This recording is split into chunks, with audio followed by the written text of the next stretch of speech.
Nós vamos agora para Eclesiastes, capítulo 9, abre sua Bíblia comigo, por gentileza. Em Eclesiastes, capítulo 9, nossa leitura começará no versículo 13 e seguirá até o fim do capítulo seguinte. Uma leitura um pouquinho mais extensa. Eclesiastes 9, 13 até o capítulo 10, versículo 20.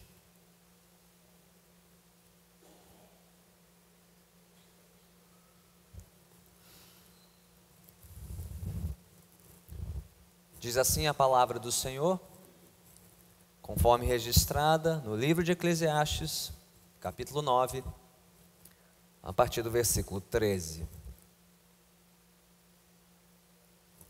Também vi este exemplo de sabedoria debaixo do sol, que foi para mim grande. Houve uma pequena cidade, em que havia poucos homens. Veio contra ela um grande rei, sitiou-a, e levantou contra ela grandes baluartes. Encontrou-se nela um homem pobre, porém sábio, que a livrou pela sua sabedoria. Contudo, ninguém se lembrou mais daquele pobre. Então disse eu: melhor é a sabedoria do que a força, ainda que a sabedoria do pobre é desprezada e as suas palavras não são ouvidas.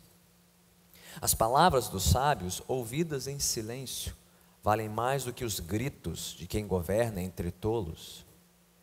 Melhor é a sabedoria do que as armas de guerra, mas um só pecador destrói muitas coisas boas. Qual a mosca morta faz o unguento do perfumador exalar mau cheiro, assim é para a sabedoria e a honra um pouco de estultícia.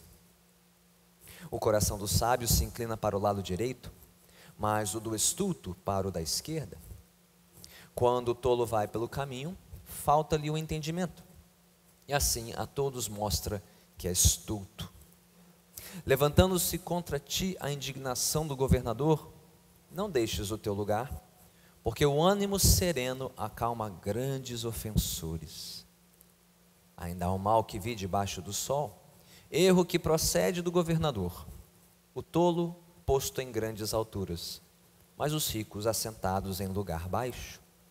Vi servos a cavalo e príncipes andando a pé como servos sobre a terra. Quem abre uma cova, nela cairá, e quem rompe o muro, mordelou-á uma cobra. Quem arranca pedras, será maltratado por elas, e o que racha lenha expõe-se ao perigo. Se o ferro está embotado e não se lhe afia o corte, é preciso redobrar a força, mas a sabedoria resolve com bom êxito. Se a cobra morder antes de estar encantada, não há vantagem no encantador. Nas palavras do sábio há favor, mas ao tolo os seus lábios devoram. As primeiras palavras da boca do tolo são estultícia, e as últimas, loucura perversa. O estulto multiplica as palavras, ainda que o homem não sabe o que sucederá. E quem lhe manifestará o que será depois dele? O trabalho do tolo o fatiga, pois nem sabe ir à cidade. Ai de ti, ó terra, cujo rei é criança e cujos príncipes se banqueteiam já de manhã. Ditosa tu, ó terra, cujo rei é filho de nobres e cujos príncipes se sentam à mesa a seu tempo, para refazerem as forças e não para bebedice. Pela muita preguiça desaba o teto, e pela frouxidão das mãos goteja a casa. O festim faz-se para rir, o vinho alegra a vida, e o dinheiro atende a tudo.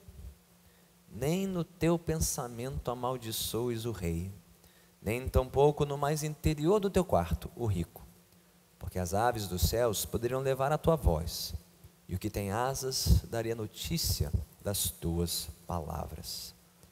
Louvado seja Deus pela sua santa palavra. Oremos mais uma vez. Soberano Senhor, gratos somos mais uma vez por esta manhã de celebração na tua presença, por este santo ajuntamento reunido ao redor da tua santa palavra. Te louvamos, Senhor, por compartilhar a Tua sabedoria conosco, por mais esta porção das Sagradas Escrituras.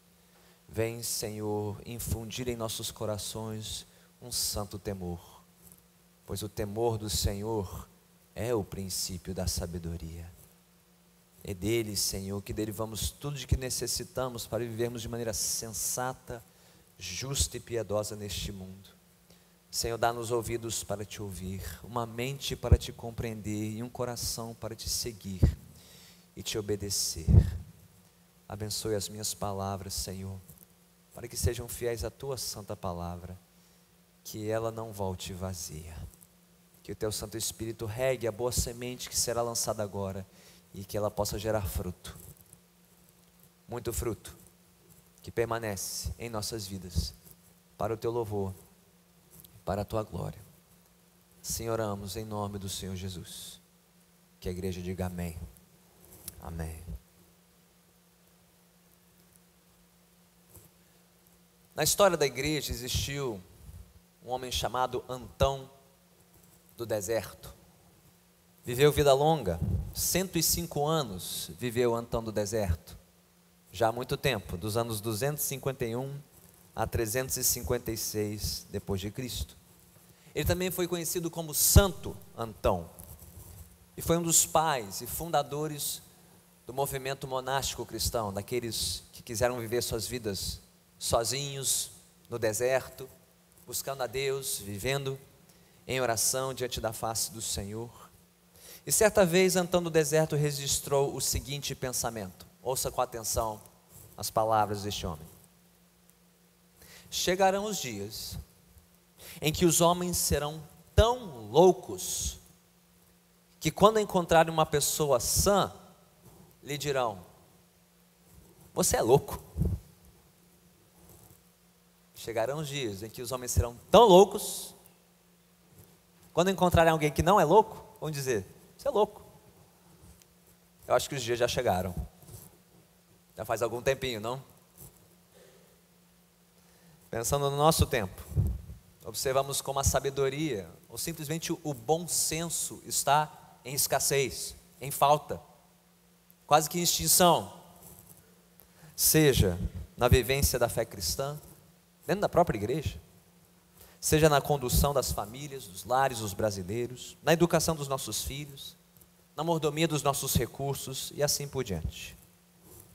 E quanto mais o mundo afunda na sua loucura, na sua tolice, mais a sabedoria e o bom senso parecerão loucura aos olhos de um mundo louco, como registrou Antão do deserto. Então a pergunta para nós nesta manhã é: como viveremos de maneira sábia em um mundo que enlouqueceu?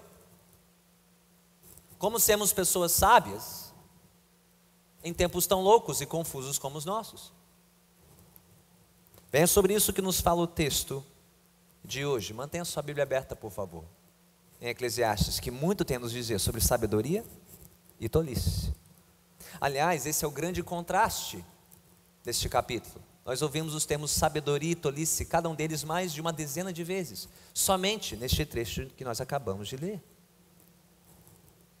E este contraste será visto a partir de 3 ângulos complementares. Primeiro, nós veremos os efeitos distintos da sabedoria e da tolice. Depois examinaremos a essência diferente da sabedoria e da tolice. E por fim, alguns exemplos distintos de sabedoria e de tolice. Então esse é o grande contraste entre a sabedoria e a tolice do nosso texto, em seus efeitos, na sua essência e nos seus exemplos. E a lição de hoje é muito simples. Em um mundo repleto de tolice, especialmente na vida pública, devemos nos empenhar em viver vidas sábias, com a ajuda de Deus e da sua santa palavra. Então vamos olhar para o texto. Vamos começar lá no capítulo 9, versículo 13, avançando aí até o primeiro versículo do capítulo 10.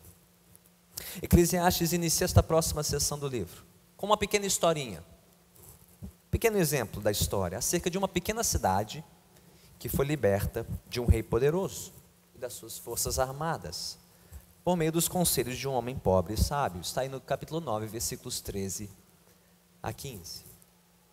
Bem, não sabemos se a história é verdadeira ou não, apesar de existir bons exemplos na Bíblia de cidades pequenas que foram salvas de grandes exércitos, de grandes reis, por conta da sabedoria de alguém aparentemente simples e pobre. Temos o exemplo lá em Juízes, capítulo 9, cidade de Tebes, que foi salva de um ataque mortal por conta de uma mulher que lançou a pedra sobre a cabeça do general que conduzia o exército contra os israelitas. Há uma outra história lá em 2 Samuel capítulo 20, sobre Abel Bet-Maaca, uma pequena cidade também salva milagrosamente de um grande exército. Mas também tem um famoso relato histórico da cidade de Siracusa, que foi salva por meio de um tal de Arquimedes. Quem ainda se lembra de Arquimedes? As lições de história da escola, o tal do inventor famoso, né? E disse que Arquimedes salvou a cidade de Siracusa na Segunda Guerra Púnica, aconteceu dos anos 214 a 212 a.C., por conta de uma geringonça que ele inventou. O tal do Arquimedes inventou um guindaste mecânico, que foi capaz de afundar as navegações romanas que chegavam próximos do porto de Siracusa. Um homem, uma invenção capaz de destruir uma frota inteira e repelir as forças romanas. Um homem sábio capaz de desbaratar a força do grande exército romano. A ironia é que Arquimedes foi confundido com um cidadão romano e morto por um soldado romano que conseguiu invadir a cidade. Meio que prova a lição dessa história, né? Por mais que a sabedoria de um homem seja capaz de salvar uma cidade, no final esse homem é esquecido por todos. Mas o que essa historinha quer nos mostrar? A lição está aí nos versículos 16 a 18. O que diz o texto? Melhor é a sabedoria do que a força, ainda que a sabedoria do pobre é desprezada e as suas palavras não são ouvidas. As palavras dos sábios ouvidas em silêncio valem mais do que os gritos. De quem? Entenderam a lição? Mesmo um pouquinho de sabedoria, apesar de desprezada por todos, é melhor do que muita força. Gente, como isso é importante no nosso tempo, especialmente na educação dos nossos filhos, em um tempo em que todo mundo quer correr para parar de estudar, começar a trabalhar logo, ganhar o seu dinheiro, para poder ganhar bem e se dar bem na vida, sacrificando a formação da sua mente, a formação do seu caráter, a busca pela sabedoria. Qual o perigo que nós corremos? Quando sacrificamos, quando apressamos, quando corremos com a educação da próxima geração. Quando não atentamos para a formação do caráter dos nossos filhos. Quando desprezamos a busca pela sabedoria, sacrificando isso no altar do diploma, do emprego, da faculdade tão cobiçado, concurso público tão desejado. Que risco nós corremos? Eu pergunto, de que adiantará toda a formação acadêmica e capacitação profissional se os nossos filhos se tornarem réus dos gritos dos loucos? É sobre eles que o texto fala aqui. Aqueles que ganham pela força da sua voz, raptam a mente e os corações dos nossos jovens, os sequestram a ideologias perversas, diabólicas, fazem com que sacrifiquem e abandonem a fé dos seus pais, mesmo tendo nascido e crescido na igreja, chegada à juventude, viram as costas para Deus e se tornam loucos, abandonando a sabedoria dos caminhos do Senhor. Como um só pecador, um só perverso pode destruir muita coisa boa, não é verdade? É isso que diz Eclesiastes aí nos versículos 17 e 18. Nos mostra, irmãos e irmãs, que mais importante do que se dar bem e ganhar bem nesta vida é saber pensar bem, para poder viver bem neste mundo. E como nós podemos pensar bem? aprender a pensar bem e viver bem neste mundo, aprendendo mais da sabedoria de Deus na sua santa palavra. Essa é a única capaz de nos blindar da gritaria, da tolice dos loucos, daqueles que querem mandar neste mundo pela força da sua voz, do seu gogó, raptando toda uma geração para suas agendas perversas. Quais seriam então os efeitos do resgate da formação dos nossos filhos, dos nossos jovens, da sua mente, do seu caráter, do seu coração? E mesmo que a sabedoria seja desprezada por este mundo, ela é capaz de desparadar grandes adversários, adversários poderosíssimos. A sabedoria é maior do que a força. Então não despreze a formação dos seus filhos. Não despreze o intelecto dos seus filhos. Aliás, tem muita gente interessada na mente dos nossos filhos, querendo formar a cabeça deles, querendo ganhar os seus corações, querendo cooptá-los para a tolice e insensatez. Que nós não sejamos negligentes no cultivo da mente dos nossos filhos, na instrução deles na sabedoria, porque senão tem algum louco nas escolas, na faculdade, prontinho para ganhar os nossos filhos pelos seus muitos gritos, pela sua tolice, levando-os para o caminho da insensatez, querendo sacrificar tudo que há de bom, belo e verdadeiro no coração da próxima geração. E o que diz o capítulo 10, versículo 1? Basta uma mosquinha morta para estragar todo um vasilhame de perfume finíssimo, não é verdade? Basta um professor mal intencionado para estragar toda a formação de um jovem. Um militante estrategicamente colocado num cursinho, numa faculdade, para cooptar toda uma vida. Então vigiemos, porque as evidências estão aí, da sabedoria e da tolice. Estamos vigiando a porta do coração dos nossos filhos, clamando para que eles sejam sábios, clamando para que eles não sacrifiquem seus intelectos no altar do sucesso, da fama, do bom salário, do bom emprego. Já vimos os efeitos distintos da sabedoria e da tolice.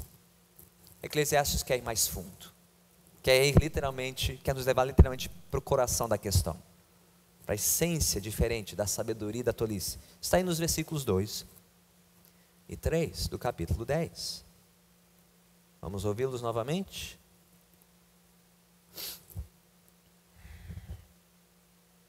Para onde se inclina o coração do sábio? Para onde se inclina o coração do tolo? O texto nos responde? Sim? O que diz o texto? O coração do sábio se inclina para o lado direito, mas o do estulto para o da esquerda. Quando o tolo vai pelo caminho, falta-lhe o entendimento, e assim a todos mostra que é estulto. Bem literalmente o texto diz isso, que o coração do sábio se inclina para a direita e o do tolo para a esquerda. Calma, isso não é um comentário político. Pode ficar tranquilo. Eclesiastes não está revelando aqui o alinhamento político dos sábios neste mundo. Isso é uma conversa para um outro tempo, para um outro lugar. E não, Eclesiastes não está dizendo que o mundo é dos destros e não dos canhotos. Os canhotos podem ficar tranquilos aqui também.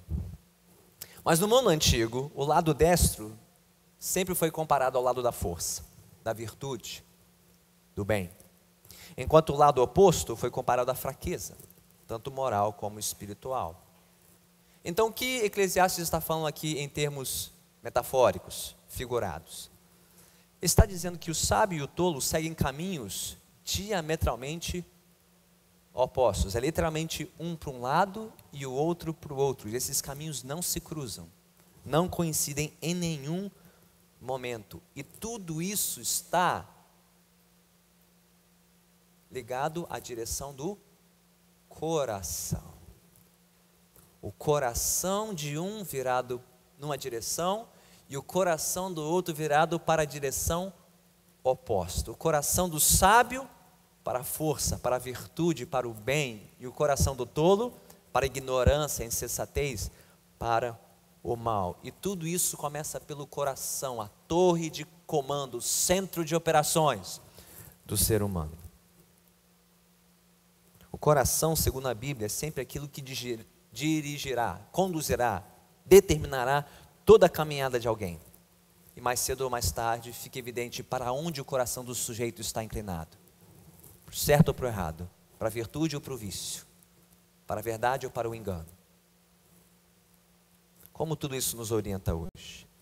Eu pergunto, será que nós estamos decididos em nosso coração a seguirmos a sabedoria da palavra de Deus?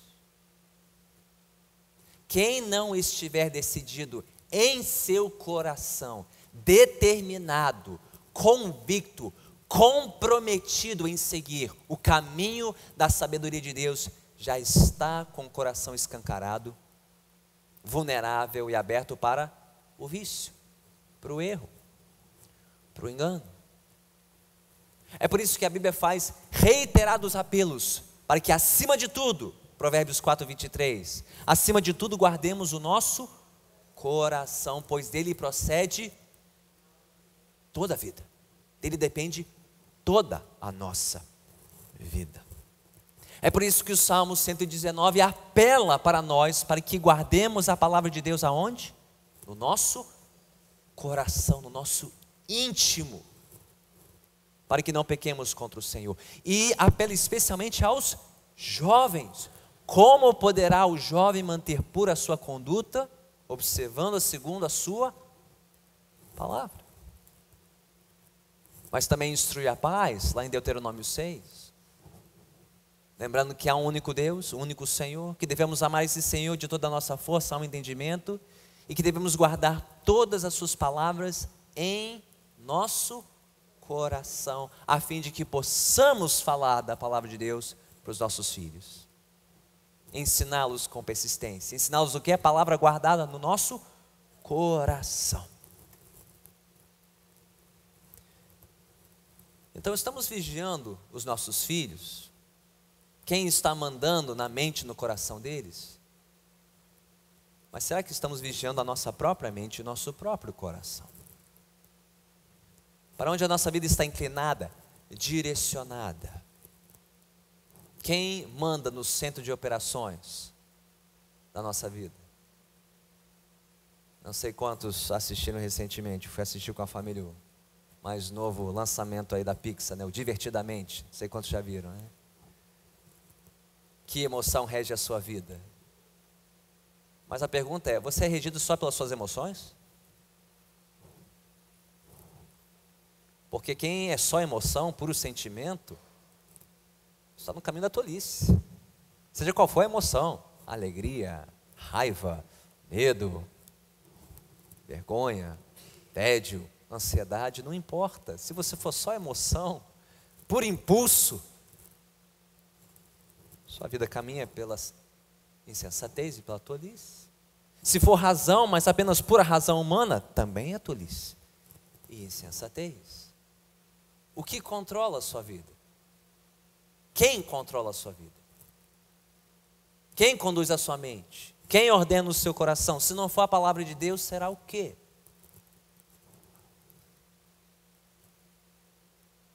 Irmãos e irmãs, se nós não vigiarmos a nossa mente e o nosso coração, nosso e dos nossos filhos, se não insistirmos em instruir o nosso coração e os nossos filhos no caminho da palavra de Deus, se não orarmos pelo nosso coração e pelo coração dos nossos filhos, sabe o que acontecerá mais cedo ou mais tarde?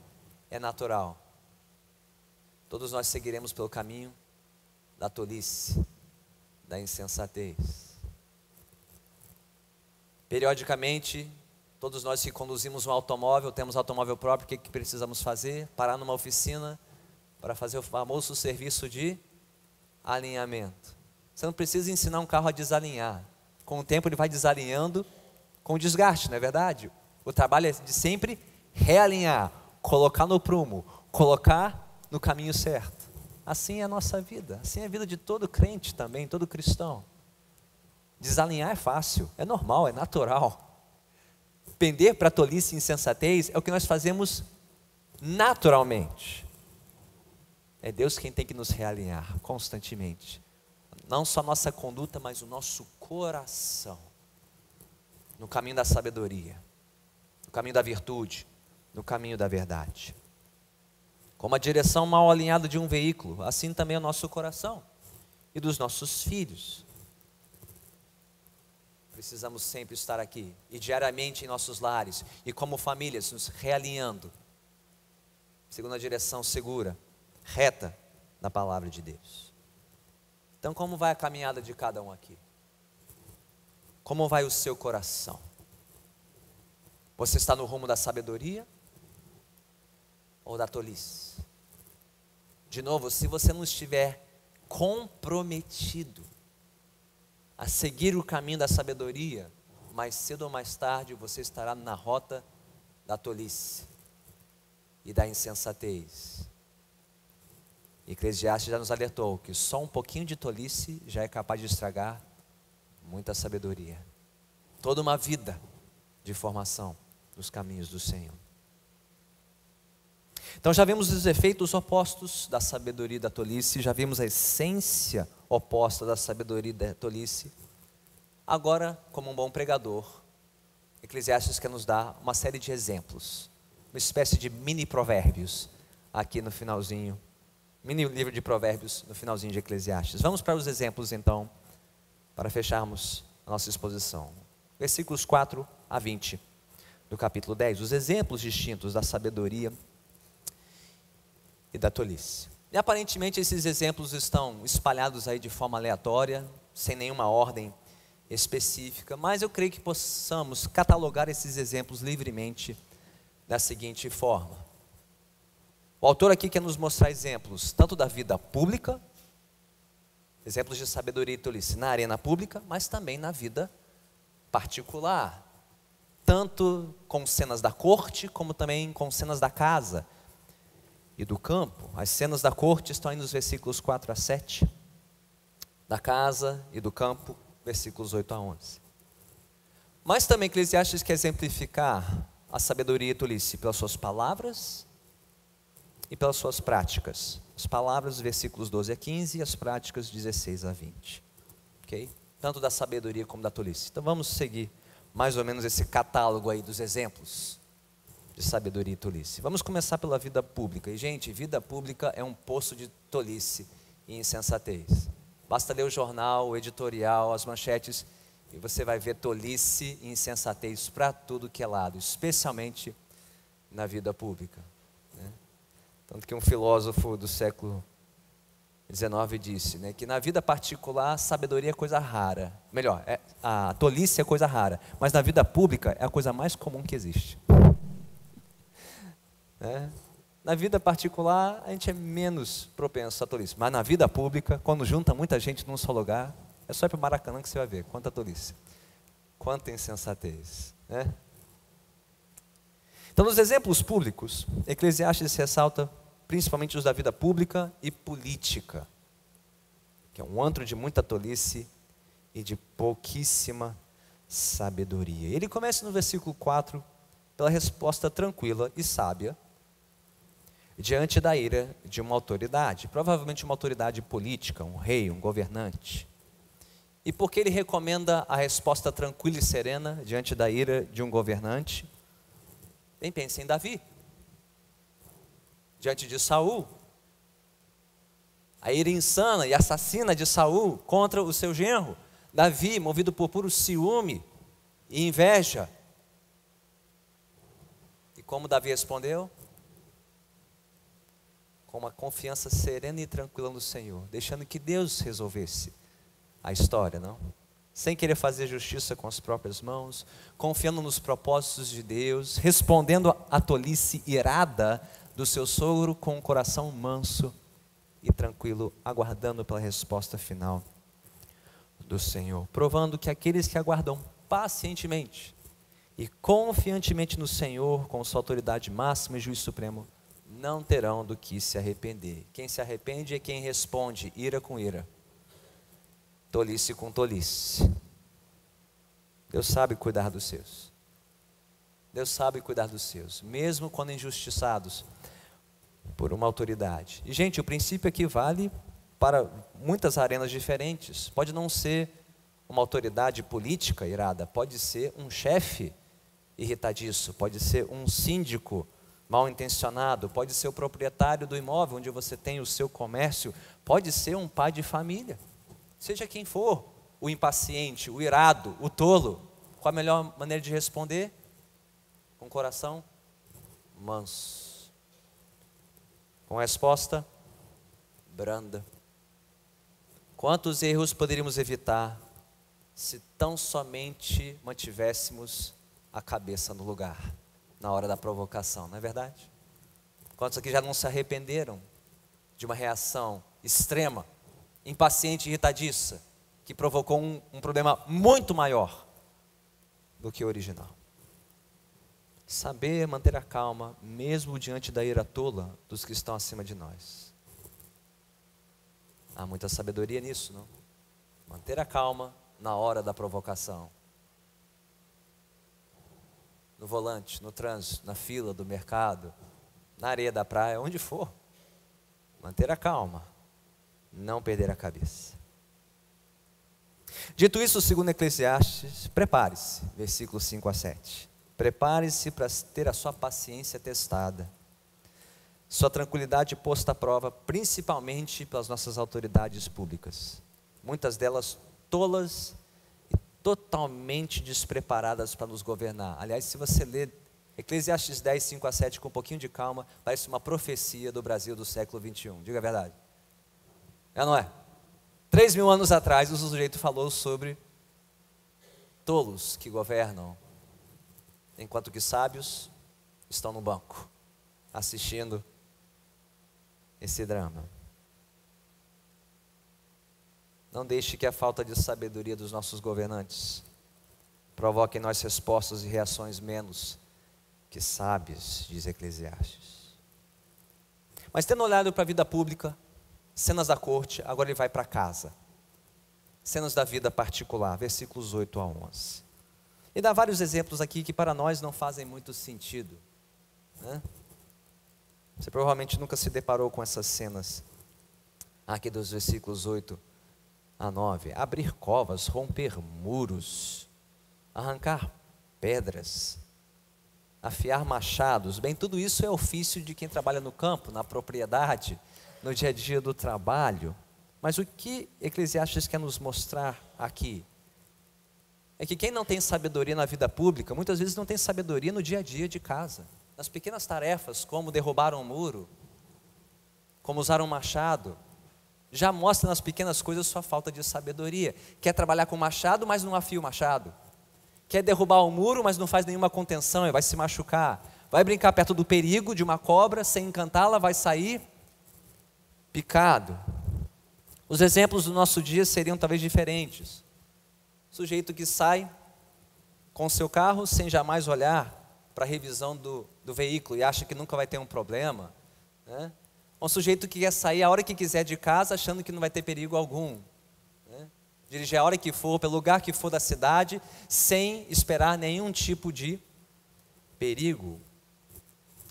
Ou quem quer cuidar da casa sem fazer uma pequena lista de tarefas da semana, vai ter que trabalhar mais, vai ter que gastar mais tempo, mais trabalho, por não agir de maneira sábia e sensata nas pequenas coisas. É isso que Eclesiastes quer dizer aqui com esses exemplos. Sabedoria não é só para as grandes coisas, para a vida pública, é para as pequenas coisas, para as coisas simples do dia a dia, que nos poupam trabalho, que nos poupam dinheiro, que nos poupam dores de cabeça. E precisamos da sabedoria para as duas coisas, tanto para as grandes coisas como para as pequenas coisas. As grandes decisões e as tarefas simples do dia a dia, porque quem não tem sabedoria para as grandes coisas, não terá também para as pequenas coisas. Mas quem já sabe viver com sabedoria nas pequenas coisas, saberá encarar as grandes questões da vida. Também, o padrão é nítido aqui. O sábio sabe o que fazer, da maneira certa, na hora certa. Enquanto que o tolo está sempre despreparado, sempre desprevenido. sempre desperdiçando tempo e trabalho à toa, correndo riscos desnecessários. Então, quer na vida pública, quer na vida particular, eu pergunto, estamos pedindo sabedoria a Deus? Não só para as grandes questões da vida. O que eu vou estudar, no que eu vou me formar, onde eu vou trabalhar, com quem eu vou casar, com quem eu vou constituir família, mas também nas pequenas coisas. Senhor, me dá sabedoria nessa conversa com meu colega no trabalho, no trato com esse vizinho, no cuidado com esse filho, nessa necessidade, nessa despesa que eu preciso fazer, nessa decisão financeira que eu preciso tomar. Estamos dependendo da sabedoria de Deus para tudo na vida, nas pequenas e nas grandes coisas, na vida pública e na vida particular. Estamos com o coração voltado para a sabedoria de Deus, dependendo dessa sabedoria sempre, para que saibamos agir da maneira certa e na hora certa, como convém aos sábios. Os exemplos finais, versículos 12 a 20, contrastam palavras e práticas dos sábios e dos tolos. E nenhum retrato de sabedoria e tolice estaria completo sem falar sobre palavras, o uso da língua. Está aí nos versículos 12 a 15, as palavras contrastadas dos sábios e dos tolos. Nas palavras do sábio, a favor, mas ao tolo, os seus lábios devoram. As primeiras palavras da boca do tolo são estultícia, e as últimas, loucura perversa. E por aí vai, né? Sábio e o tolo, sábio e o tolo. O estulto multiplica as palavras, ainda que o homem não sabe o que sucederá. E quem lhe manifestará o que será depois dele? O trabalho o tolo o fatiga, pois nem sabe ir à cidade. Sabedoria se mede pela boca, se mede pelas palavras, não só pelo coração, mas pelo que sai pela boca, porque disse Jesus, a boca fala do que está cheio. Então de um coração tolo, logo logo sairão palavras tolas, e de um coração sábio, palavras sábias. As palavras dos sábios, segundo Eclesiastes, aqui no versículo 12, elas são benéficas, elas são pontuais, elas são precisas, elas são proveitosas. Pense no conselho de José para Faraó no Egito, os conselhos de Daniel para Nabucodonosor na Babilônia, o próprio rei Salomão, cujas palavras tanto enriquecem a nós e os nossos filhos, pelos seus conselhos de sabedoria. Elas agregam valor para quem as profere e para quem as ouve. Já as palavras do tolo são uma tragédia do início ao fim. Por quê? Ele não sabe do que fala, ele não sabe quando parar de falar, e de tanto falar ele se cansa, que não sobra força para fazer. Versículo 13, 14 e 15. Não sabe do que fala, não sabe quando parar de falar, e de tanto falar, não chega a lugar nenhum, não sobra força para fazer alguma coisa. E gente, isso vale tanto para o tolo, montado em cima de um palanque político, ou atrás de uma conta do Twitter, ou de Facebook. Vale para qualquer um. Nesse sentido, a diferença entre a fala do sábio e do tolo foi melhor resumida por Platão, o grande filósofo grego. Resumiu muito bem, brilhantemente. Homens sábios falam porque têm algo a dizer. Homens tolos falam porque têm que dizer algo. Conhece o sujeito que está sempre falando porque acha que tem que dizer alguma coisa? Tolo. Sabe aquele que só fala quando é absolutamente necessário e quando abre a boca abençoa todo mundo? Sábio. Homens sábios falam porque têm algo a dizer. Homens tolos falam porque tem que dizer algo. Então, se você estiver na dúvida, fala nada. O presidente Abraham Lincoln, século XIX, Estados Unidos, disse: é melhor ficar calado e deixar que os outros pensem que você é tolo, do que falar e dar certeza para os outros que você é tolo. Na dúvida, fala nada. Fica quieto, deixa os outros pensarem o que quiserem, até que você é tolo, do que abrir a boca e confirmar a suspeita dos outros que você é tolo. Se tiver que falar, fale só o absolutamente necessário, nada mais. E gente, quanto mais na época de Facebook, Instagram, Twitter, você nem precisa abrir a sua boca, as palavras escorrem dos seus dedinhos e pronto, já está falado, já está dito, a tolice já foi cometida. Mas então Eclesiastes termina, versículos 16 a 20. Não só com o contraste de palavras sábias e tolas, mas com práticas dos sábios e dos tolos. O que ele diz aí nos versículos 16 e 18? De novo voltando para a vida pública, provavelmente a vida política. Versículo 16: Ai de ti, ó terra, cujo rei é criança e cujos príncipes se banqueteiam já de manhã. Versículo 18: Pela muita preguiça desaba o teto, e pela frouxidão, o quê? Perdão. E pela frouxidão das mãos goteja a casa. Pobre da nação que é guiada por tolos assim. Quem não sabe controlar nem a língua nem a pinga. Não é isso que Eclesiastes está falando? Não sabe parar de falar e não sabe parar de beber. Não é isso que está dizendo aqui o texto. Não sou eu, é Eclesiastes. Fala, fala, fala e não faz nada. Para fazer, só para beber. Não é isso que está dizendo aqui? Terrível nação, guiada por um homem assim. Mas por outro lado, temos aqueles cujos líderes são capazes, são competentes, agindo de forma prudente e previdente em seus labores. Está aí nos versículos 17 e 19. Ditosa tu, ó terra, cujo rei é filho de nobres, e cujos príncipes se sentam à mesa a seu tempo, para refazerem as forças e não para a bebedice. Ou como eu aprendi em casa desde cedo, primeiro os deveres, depois os prazeres. Não o contrário. Feliz a nação que sabe a diferença entre o dever e o prazer. Primeiro o dever, depois o prazer. Mas de novo, quando fomos provocados pela tolice, pela incompetência do que nos governam, que diz o versículo 20, melhor dizer nada do que se arrepender depois. Nem no teu pensamento amaldiçoes o rei, nem tampouco no mais interior do teu quarto rico, porque as aves dos céus poderiam levar a tua voz, e o que tem asas daria notícia das tuas palavras. E talvez eu já tenha falado demais nesse sermão sobre quem não controla a língua e a pinga. Então é melhor ficar calado, diz Eclesiastes. Eu já estou falando demais. Que vai que um passarinho conta para alguém. O famoso passarinho me contou? Está aí no versículo 20. Né? Pode ser o passarinho azul aposentado do Twitter, ou o passarinho aí que conta as coisas na internet. Fala demais, daqui a pouco tem um imperador da Suprema Corte do Brasil te cancelando, te bloqueando. É melhor parar por aqui, eu já estou falando demais. Então, da vida pública à vida particular, das nossas palavras às nossas práticas, tem exemplo de sabedoria e tolice para tudo que é lado. A pergunta é: que caminho estamos trilhando? Que caminho queremos trilhar? Com as nossas palavras, com as nossas práticas. Na vida pública, na vida particular. Estamos vigiando o nosso coração e dos nossos filhos para seguirmos na sabedoria? Ou será que estamos sendo contagiados pela tolice da nossa época?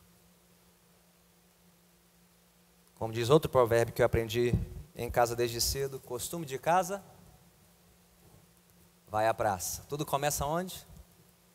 Em casa, né? Nosso treinamento melhor, em casa. É lá que começa a escola da sabedoria.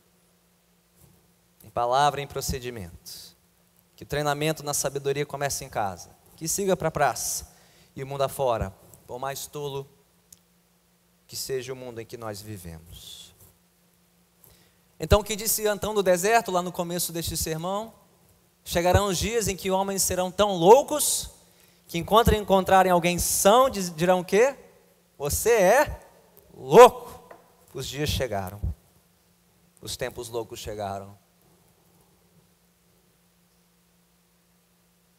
Pela graça de Deus, se algum dia disserem isso de nós, que nós somos loucos, porque queremos conservar nossa sabedoria, saibamos que já disseram isso há muito tempo, de alguém muito mais sábio do que nós.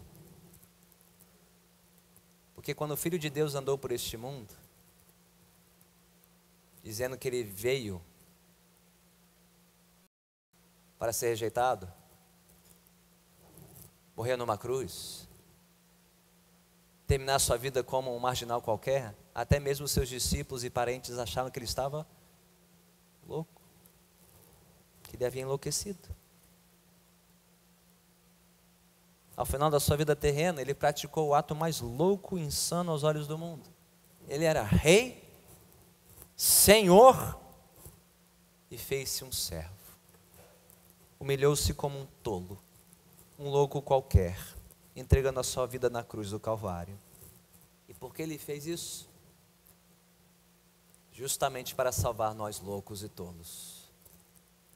Perdoar toda a nossa tolice e insensatez. Tanto a que a gente comete em casa, como a que a gente comete na rua. Tanto aqui a gente comete em palavra, como em ação. Jesus morreu a morte de um tolo e louco, para consertar os nossos caminhos tolos e loucos. Para curar o nosso coração insensato. Ele fez isso para nos libertar dos gritos e da destruição dos tolos. Porque a sua sabedoria é mais poderosa que a força dos homens. Se feliz é a terra cujo rei é de origem nobre, muito mais feliz é o povo, cujo rei é o rei servo, Jesus Cristo, cuja sabedoria nos guia e nos defende neste mundo cheio de tolice e loucura. Você quer saber como viver uma vida sábia num mundo louco? Não há nada mais sábio do que render a sua vida ao Rei Jesus. Render-se ao Rei, de corpo e de alma, de mente e de coração. Aprender com Ele, beber da fonte, para que Ele nos faça servos sábios, em um mundo cada vez mais louco e tolo. Oremos.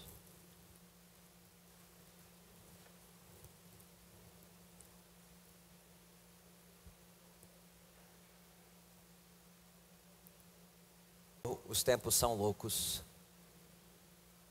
cada vez mais loucos, e os homens cada vez mais tolos.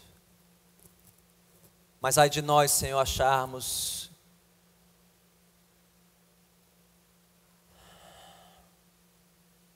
que temos vivido vidas inteiramente sábias e sensatas aos Teus olhos.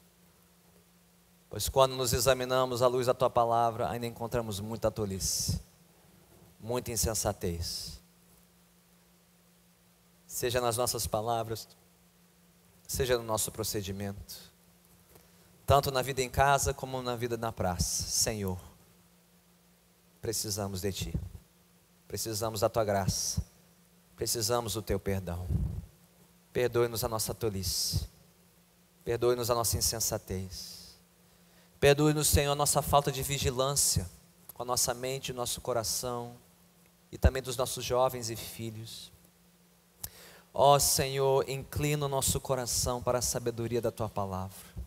Dá-nos um coração inteiramente inclinado para viver segundo a Tua sabedoria e não segundo a tolice deste mundo.